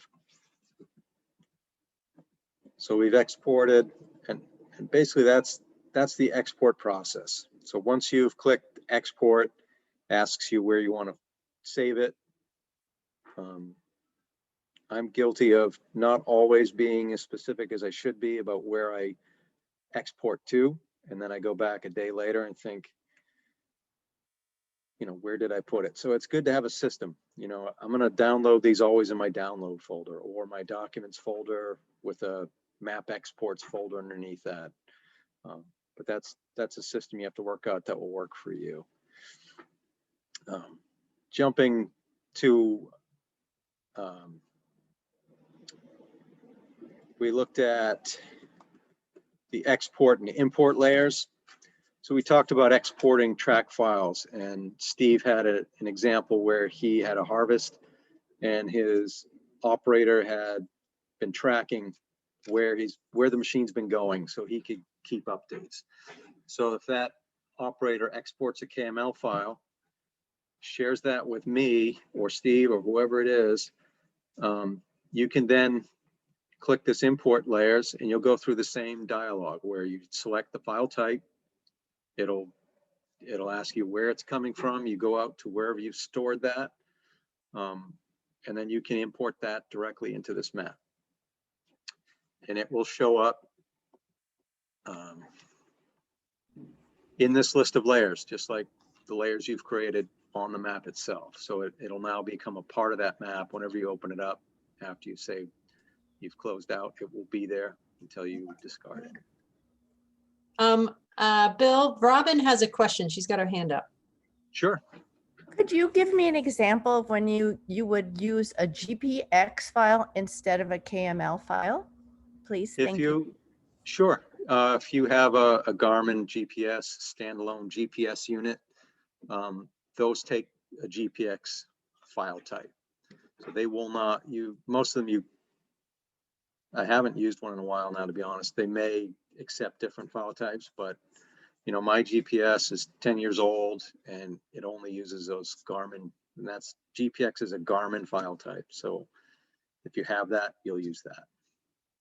So in review, KML is the Google Earth, GPX is a Garmin GPS standalone unit file, and then shapefile is for GIS software only. Thank you. But like most iPhones and stuff, KML is how you want it. KML will work great. Yep. Thank you. I would say that's a great way to get started. If you're new to Avenza and you just want to keep it simple, use KML files. If you find you have a different use for shape files further down the road, you'll already be comfortable with everything and you can make that jump. So the next part that I just want to cover briefly is navigation. Jeremy talked about navigating. He showed well, he didn't talk about navigating necessarily, but he showed where you're tracking, and your navigation, if you scroll up from the bottom here, navigation is one of the options. Your location information, your tracking information, and your navigation are the three things you can access at the bottom of the screen. You could also get to your navigation by clicking this 3-dot menu button. Navigation to a destination is an option in that list, as is drawing and measuring, which we used before, and recording tracks. You can start them all here. So you select navigate to a destination, and then this comes up. This is that bottom menu. And as I said, the location, tracking, and navigation features are always available from that menu. And then it asks you, how do you want to navigate? And the easiest way to do it is to navigate to a feature. And that assumes you have a feature to navigate to. And by features, it means really waypoints. You can't just navigate to the corner of this pond without a waypoint there. There are other ways to do that, which I'll explain later, but using this navigation menu, you want to create a waypoint. So say I'm in the Milford office and I want to navigate to the edge of this wood yard. You can go back in the process. This centroid is located right on the edge of the field, and I want to create a waypoint, so I can just hit the waypoint creation button here. It'll create a waypoint right there. And then once I have that waypoint, I navigate to feature. Select the feature that you want to navigate to. In this case, Jeremy did this with a point at the pond, and it's going to tell you the bearing and the distance to that point from where you are. As you start to move, the compass and this course direction will start to light up, and you'll know if you're on course. If your course is matching the bearing, you're heading the right direction. If it's not, you're off. And then as you go, this distance will decrease, and you'll start to get close to that thing. So once you understand you need a waypoint to navigate to, and you get through that menu of, I'll go through it again. So you click the 3 dots, select navigate to a destination, choose the navigate to feature, then select that waypoint you want to get to. Then this is all up, and then you're ready to move forward. You've got your compass in front of you. You know the direction you need to head. You can line up that compass to start, and then once you start moving, this course azimuth will appear, and then the distance is visible there. If in the process you want to track, you just select that tracking menu bar up here, and you can hit start tracking. You can also, if you decide, I want to go in a different direction, I don't want to navigate, just hit the stop button and you're gone.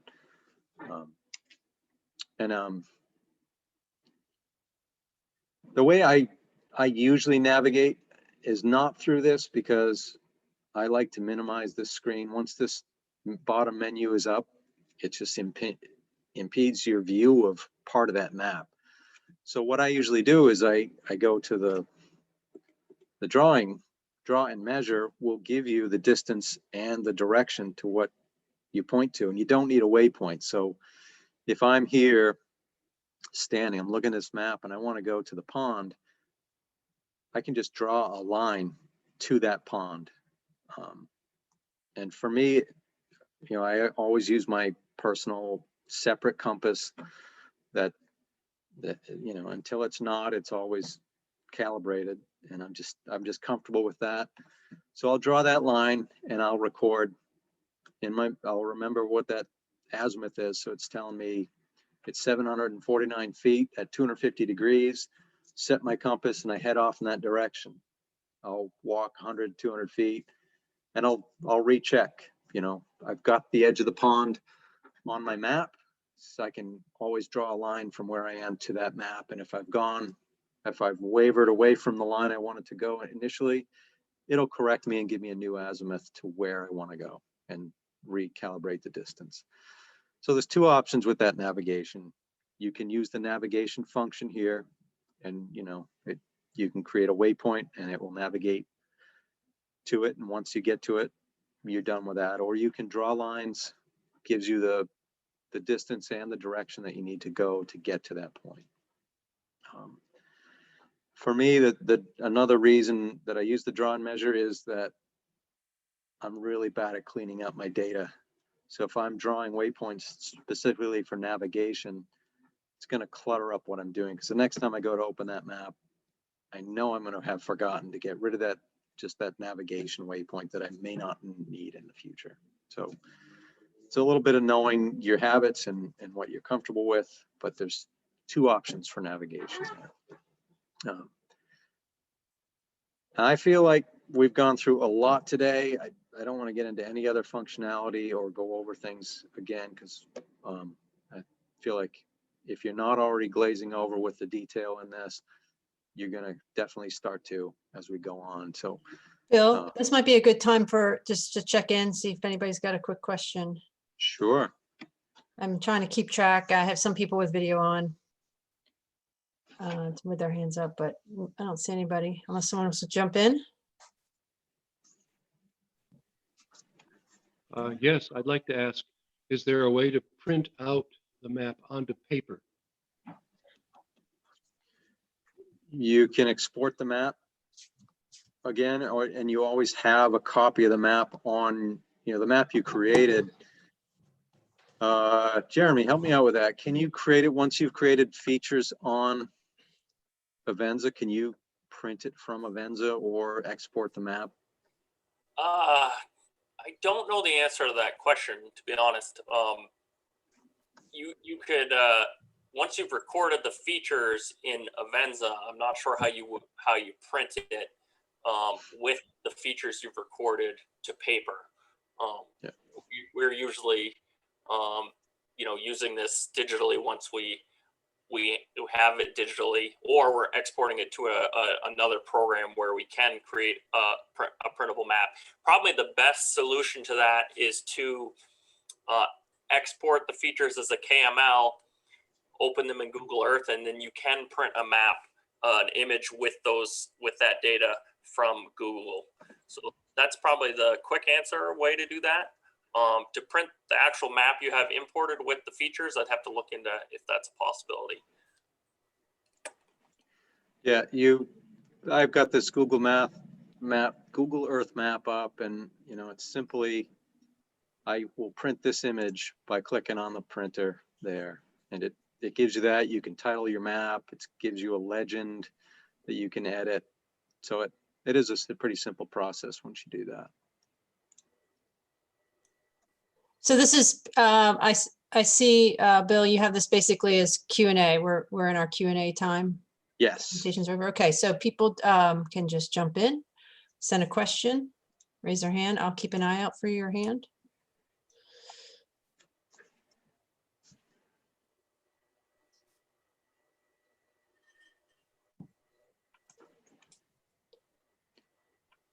Robin, go ahead.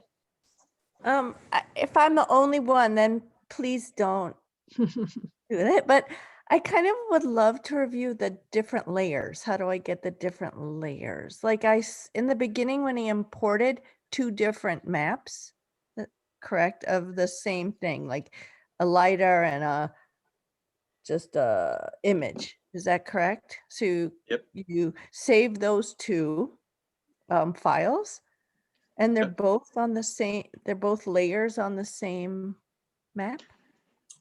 Yes. But I don't. If everyone else got it, don't bother. Oh, that's okay. We'll go back. Bill, you're driving. Could you go back to the? Do you have the full presentation? I do not. I'm going to unshare so you can share yours. Well, so yeah. So as Steve made the LiDAR map and a hillshade map, and you can create what's called a collection with those maps. And let me just share my presentation again here.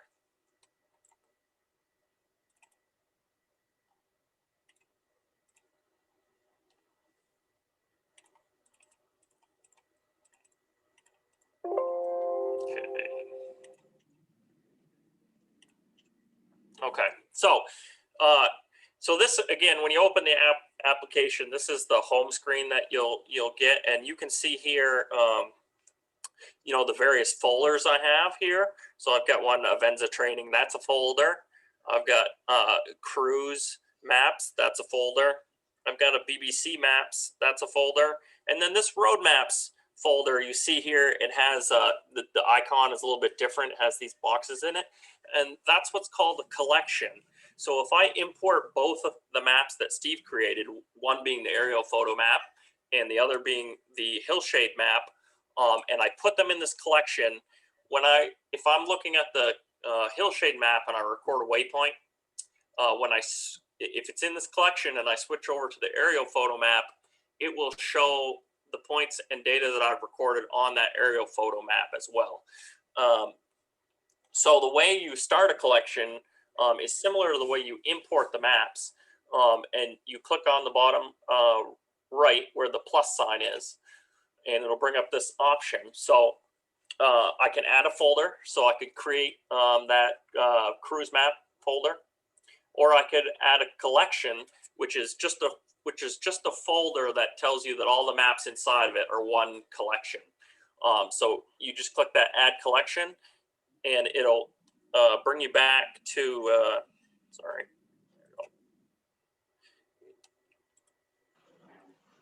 It'll bring you back to this home screen and the collection you've made. So let's say I hit that collection button and I named it the collection road maps. It'll create this folder here as a collection. Once you're back here with that collection created, you can click on road maps, and it's just like any other file explorer. It will take you inside that road maps folder, that collection folder. Once you're there, you just hit that plus button again, and you can go and navigate. And this time, when you click the plus button, you're going to hit download or import a map. And when you're there, you click that download or import a map. That's when you choose all of the maps that you want in your collection. Under this circumstance, you'd want to import that LiDAR map or the hillshade map and the aerial photo map, and they'll both be in that folder. Now, when you go to open the map, you can choose either or and record data. And when you go and swap out for the other map, it'll show it'll show the features that you recorded on both maps. Does that give you a little clarity? Jeremy, this is Henry Whittemore. You and I have been chatting a little bit on some of the details that we've been talking through. One of the things that I've stumbled a little bit with, I've been using Avenza for 5 or 6 years, and one of the things that was very hard for me to figure out, and I think I've finally figured it out, is how to organize our files and our layers. And there's something called an active layer, and that's where any dropped pins or tracks gets deposited. And that needs to be synchronized across all your maps. And that can really mess you up because they become embedded in several layers within Avenza that are then become difficult to find and manage. You might talk about that. Yeah, so that there's definitely a file management, just like any other computer program or on your desktop computer, that you want to sort of, when you start out, it's best to try and organize your data in a way that can keep things organized. And so, like, if you go back to my home screen there, I'm going to launch this presentation. So when you see these folders, that if you organize your data properly, you know, you don't have that issue. There is a way to edit which layer you're going to put your points on tracks will be recorded to, but I didn't really want to go down that route in this presentation, just because we're kind of doing an intro here, and that's kind of a more advanced option. But it's definitely helpful to you throughout the process if you think about how you want to organize your files and where you're going to store them, both in the program itself with this file structure I've created, as well as when you export data. It's good to go ahead and create a special folder that you know where it is on your phone so that you can find those files. Because if you just start shooting them all over the place, they can be hard to find. So I know that probably doesn't specifically answer your question, I just don't want to go down the active layer route right now, because I think it won't add to the value of the presentation currently. So I think if we can do this presentation in person later on with folks, if they're interested in that, I think that'd be a good topic to discuss.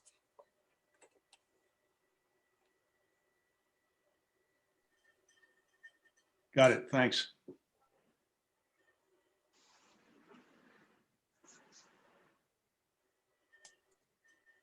I would, Bill or Jeremy, Steve, I'm guessing that a lot of this information becomes a little bit more useful as you actually you're in the field using it. Am I right about that? Yeah. Yep. Repeated use. I think the thing to do is, you know, go get a map on your phone that's useful to you. If you need help with that, we can help you with that. And once you do that, the best thing to do is just go out and play. You know, if you go on a walk on your woodlot and you have a map, just go out and try recording a point and try and tack on a photo and try tracking. Really, that's kind of how we've all learned this program, is just by doing. So we didn't figure you'd walk away from this presentation pros in Avenza Maps. It does sort of introduce you to the various tools and features and kind of give you a quick splash in how you might locate them. But really, the best way to learn the program is to go out with a map and try using it. So I would also say that, and maybe everybody's got this figured out, but that I use Google Drive as a cloud storage for my documents. And I know one person had a little confusion. When I sent our map, the map from our land trust as a map to use that's ready to use with Avenza, I sent it as an attachment, not a link. So it wasn't in the cloud yet. So if people were trying to get that map into their Avenza, they would have to in this case open up their email on their phone and then download that map onto their phone and then access that map through Avenza. So there were a couple steps to get to that map, and so if anybody was having a little trouble with that, those are the steps. Or you put them in a Google Drive, which automatically puts your documents in a cloud as well. I find that to be really useful, but not everybody's a Google user. So whatever cloud storage you have, I think, is helpful in keeping your maps handy.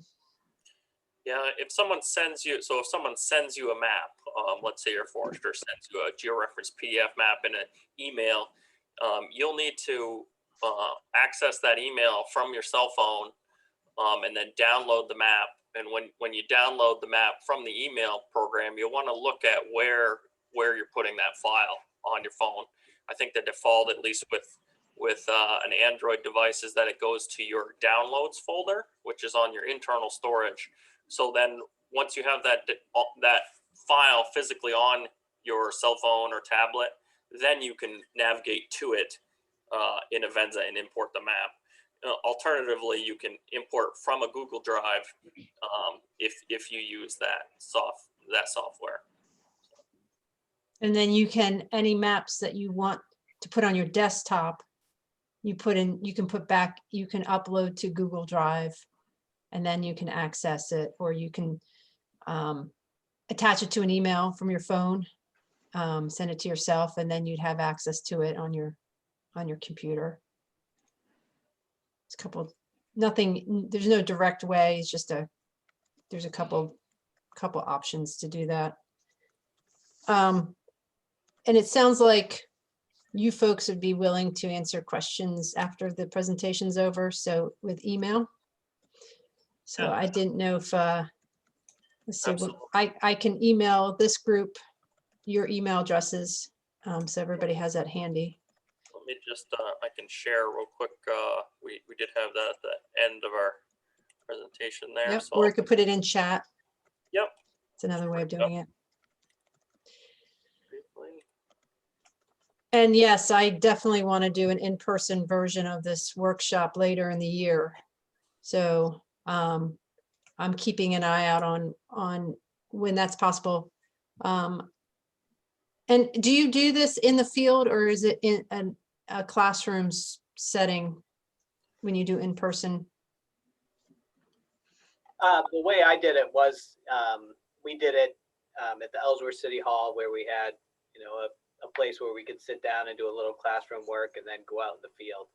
I think that worked best. Yeah. But certainly, you know, if you could almost have one where people have a little bit of experience using the program, and you could meet, you know, on a woodlot somewhere and just take some tracks and points and do some more of the advanced stuff. Either way.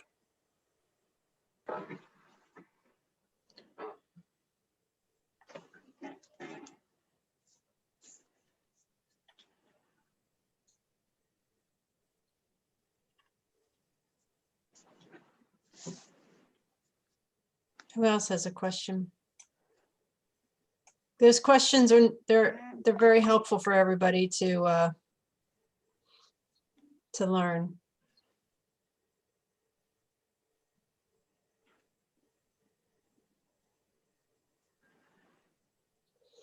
Does everybody let me hear from a few people in this group. Is everybody wanting to know Avenza for their own woodlot or woodland, or is it that they like the idea of having something when they go hiking and they don't have a map necessarily? Both. Jump in.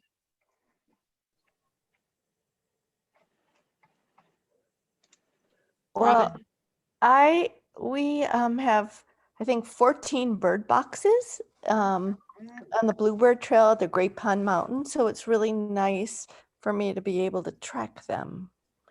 I've been wondering how to do that. So this is great. Thank you so much, really. So I'm going to put it out there. I'm an opportunist. I'm the editor of the newsletter.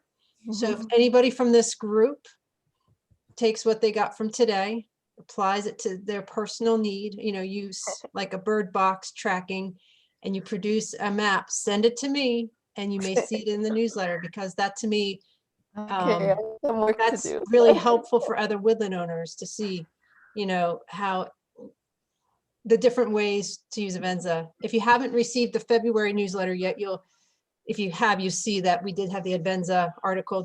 I sent that to some of you already.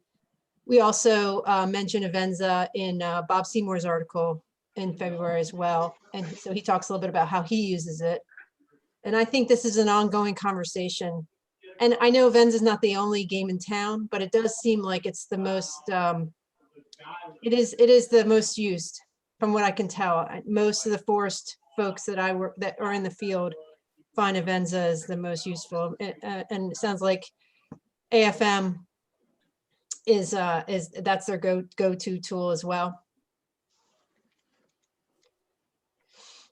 Sure is. I think a lot of it's low cost. It's easy. You can get what you need. You may not be an expert right away, but you can get the basics pretty quickly. If you go to YouTube, you put in Avenza, you will find YouTube videos produced by Avenza themselves, and they're not all shotgun approach. Some of them are pretty specific.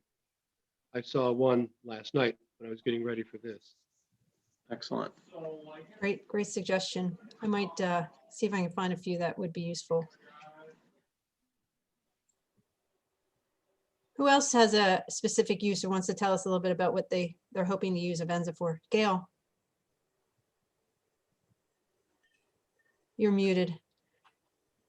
There you go. Okay.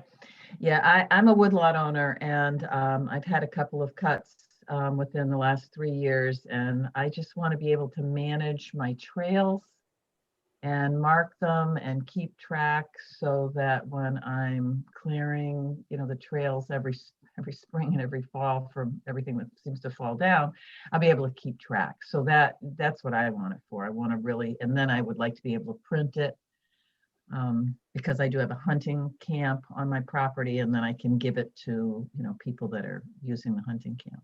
So that's what I wanted for. That's great. And Gail, next time a harvest is due on your property, having those trails mapped can be useful in planning that harvest, you know, so they can be avoiding those trails. And if you already have that data, it makes it a lot easier for them. Yeah, my forest, I have, you know, the foresters are, you know, they're pretty on top of that, which is nice. But the thing is that I just want to keep those trails open. And, you know, within a couple of years, I wasn't able to get out there last year. So within a couple of years, if you're not clearing those trails and keeping them open, they can, you know, they can like close away on you. Yeah. Next thing you know, they're just all popple. So, yeah, thank you. This has been very helpful. Jen, this is Henry Whittemore. I've got a 100-acre woodlot in Mount Vernon, and I've used Avenza for it. I've built trails. I've got deer stands. I've got interesting geological features, and in particular, one of my base map has always been the USGS quadrangles, the 7.5-minute series, and those have worked great. But what I've tried to do is take the survey of my land, get it geo-referenced, and superimpose that over the USGS topography. And I also, as Jeremy knows from the chatting he and I have been doing on in the last hour or so, is try to overlay the hillshade covers, the digital elevation maps on to those. And that package just gives me a really good way to know where I am, what's up ahead of me, and just sort of see the topography in real time. And it's just an enormously valuable tool. And I just want to thank the AFM guys for putting this presentation together and helping us learn some of the details of Avenza, which can be really complicated to learn at the startup. Thanks, you guys. Yeah. I'd say don't be afraid to try things. I mean, I don't actually, I use our land trust woodlands to get out. And so that's my next step. This is my excuse for getting into the woods, is to try out the Avenza app now. And that's the other thing, is that as a land trust, we don't have trails on our properties. Some do, but that's because that's how they came to us. So we wanted to make sure that after this year of needing to be socially isolated and outdoors being an avenue for people to do things safely, we realized that our land trust lands were very useful. However, we don't have actual trail maps. We don't really have trails. So we're going to make sure all of our maps on our website are, I'm going to work on it. It's going to take a little while to get them all geo-referenced so that they can be used with Avenza. And so, or something to that effect. So people know where they are when they are hiking through our lands. That is a super idea, Jen, Yeah. for Maine woodland owners to do. Yeah, so that's my next project. You know, we are available at any time if people need, you know, have custom mapping that they need done, georeferencing of various things. That's part of before, but I can't find it again. It's part of the services that we can provide for landowners. So don't be afraid to reach out to us with this contact information, and we're happy to help you however we can. So Great. And your emails are up on the screen there for everybody. Anybody else want to share what they hope to use the Avenza app for? Hi, this is Doreen, and Hi. I am just trying to get myself up to speed. I've been out of this stuff for a while. And I've got on my Avenza, I've got the USGS map. I've got the map you gave, but I'm still really down at basics here. And I was trying to do the LiDAR hillside. Where again do I get those? Because when I go to the store, it says it doesn't recognize it. Or is it always better to do it on your computer and then it'll show up on your phone? And I'm using an Apple. Steve, you want to just briefly go through that web portal? Can everyone hear me? I kind of lost my screen. Yep. Okay. I'll put that link in the chat box, or if I can get that back up again. I just disappeared when I was trying to navigate to it. But yeah, I'll put that link up for the main LiDAR site. Yeah. You And can also the habitat maps and the water quality, like the main stuff that are pretty basic, and it's like, I can't find them. So I'm getting like, no, you're gonna leave us. Yeah, I can put those in an email and send them to Jen, and she can send Yeah. them. So then I will be doing that on my computer first or off of my phone at the store? You can, I actually have never gotten a map off of the store. Okay. I hear good things about it, but I've never done that. I've just used that main LiDAR site, the beginning with habitat maps, and then main Forest Service statewide standard maps, and then custom maps that I make. But you can I was able to get on the main LiDAR site on my cell phone and download a PDF map directly to my cell phone that way. So. And was that PDF, Steve, was that PDF LiDAR geo-referenced in the download? It was already there? Yeah, correct. Okay, so again, if you can point me, should I be in the layers or the settings? Where will I then connect that website to like my actual download? Like, where am I going to find it? Like, you're going to give me a link. You'll go on that link, and then you'll zoom into where you want to map. You'll hit the print function on the website, and from the print function, you'll save it as a PDF on your computer. Okay. I was doing it backwards. I was trying to start with Avenza and call up this link. Right. Yeah. Okay. Steve, I'll just share real quick. We can try it live. Can everybody see my Google browser here? Yep. Okay, so I shared a couple links in the chat there, and we can email these links to you after. But this is the webpage that Steve walked you through, that you can basically create a PDF map for your property. So we'll just do that real quick I'm going to turn on the aerial photos rather than the hill shade here, so I can see where I'm going.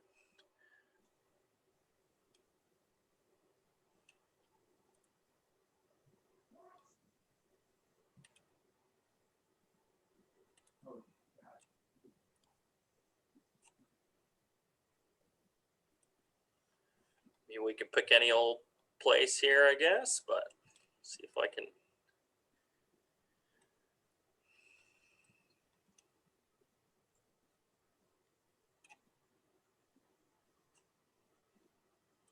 Okay, so this is the general location of my home, and I used it sort of just like Google Maps you would if you ever use that on your desktop. You can choose the base map you want to use by clicking on the 4 boxes there and selecting imagery, and then over here you can turn that hill shade off, so you can see where you're going. Once you navigate to your property, some of the towns have their parcel data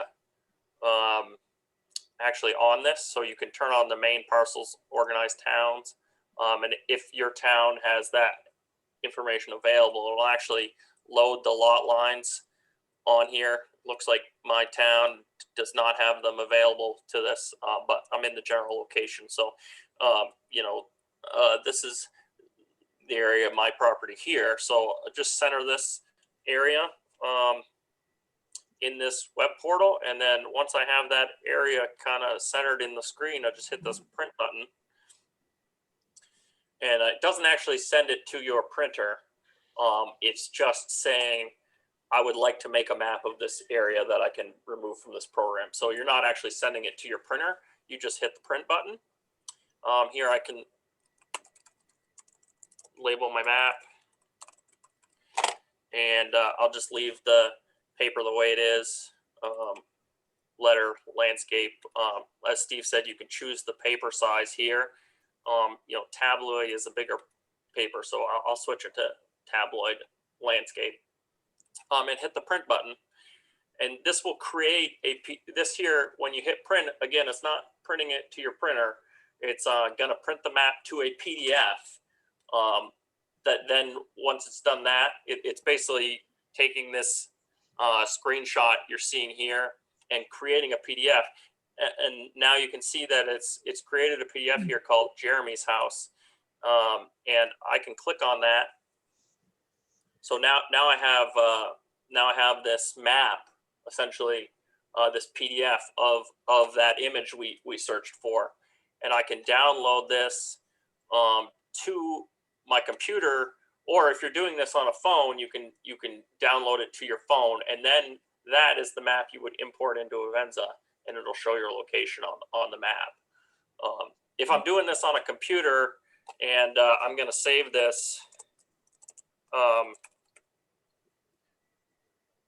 this map, I'll just name it Jeremy's House and save it to my documents, and then I would go and email it to myself, basically, so that I can open it on my phone and download it to where I can access it with that device. If you have Google Drive or Dropbox or OneDrive, when you go to that print, when you go to this window and you click download, you can just save it to that Google Drive or that Dropbox, and you can access that then through the cloud on your cell phone and import it into Avenza.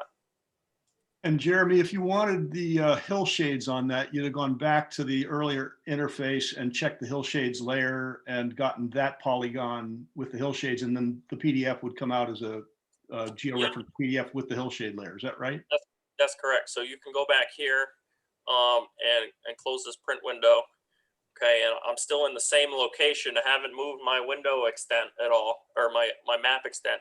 And so now I can go and turn on my hillshade layer here. Okay, and that will now show the hillshade image background instead. And then hit print. Okay, again, here you're not actually printing to the printer. You're just more or less creating this map of the extent you're showing. Hit print, and it'll it's going to generate my map. So now this is the aerial photo map that I had previously, and this is the hillshade map that I've created. And so there's your hillshade map for putting into Avenza. Again, you would need to download this and get it onto your phone. Either you're doing this on your phone or you're doing it on a computer. You need to get it onto your phone's storage or somewhere you can access it from your phone storage, and then you can import it into the program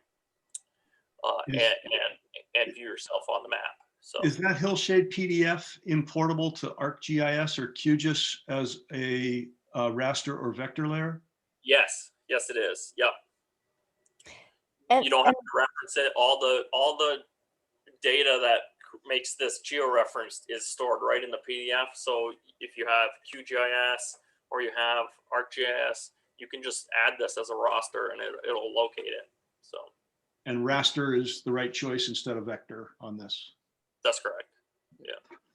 Henry, when you do that, you go into QGIS and you import this as a raster, you will see that white frame around it.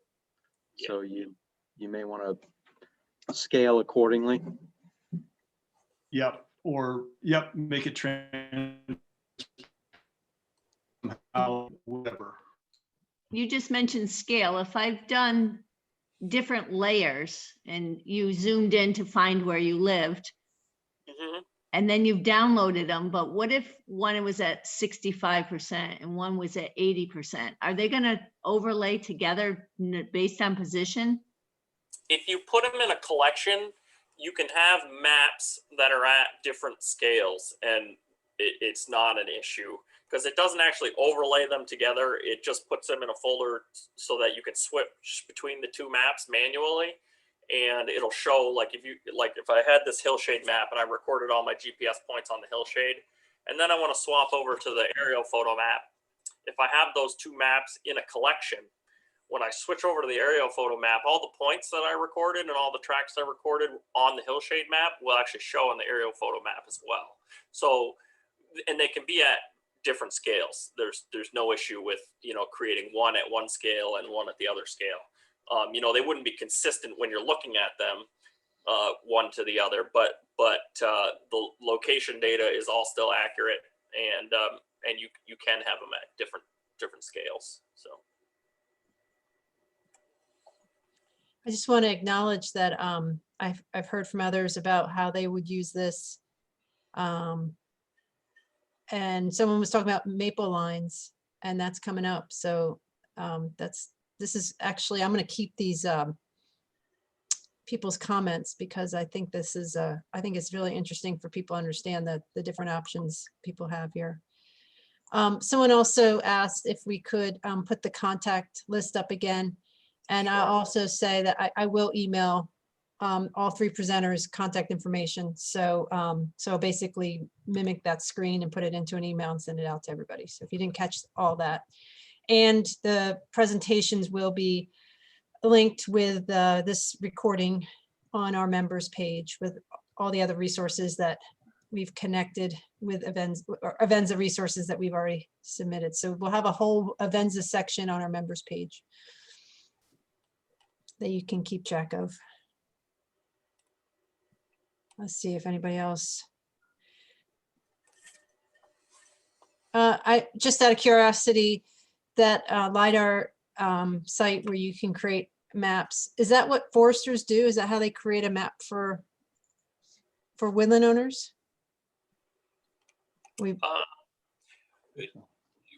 we'll use that site to create background images. Like, that's one of the few ways that the hillshade data is available to us.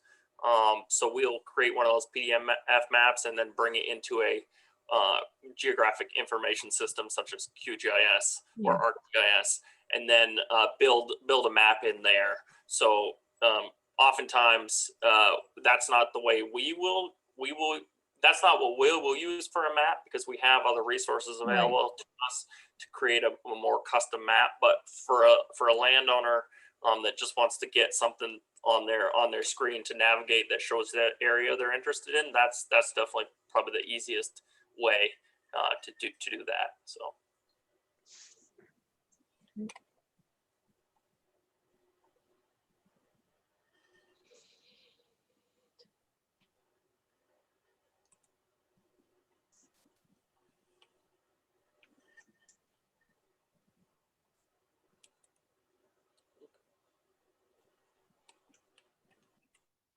Any other questions or comments? Jen, I just want to say that this workshop's been really valuable and worth the price of admissions for my membership into MWO. I'd be a member anyway, but this has really been good. That's great. Yeah, it is.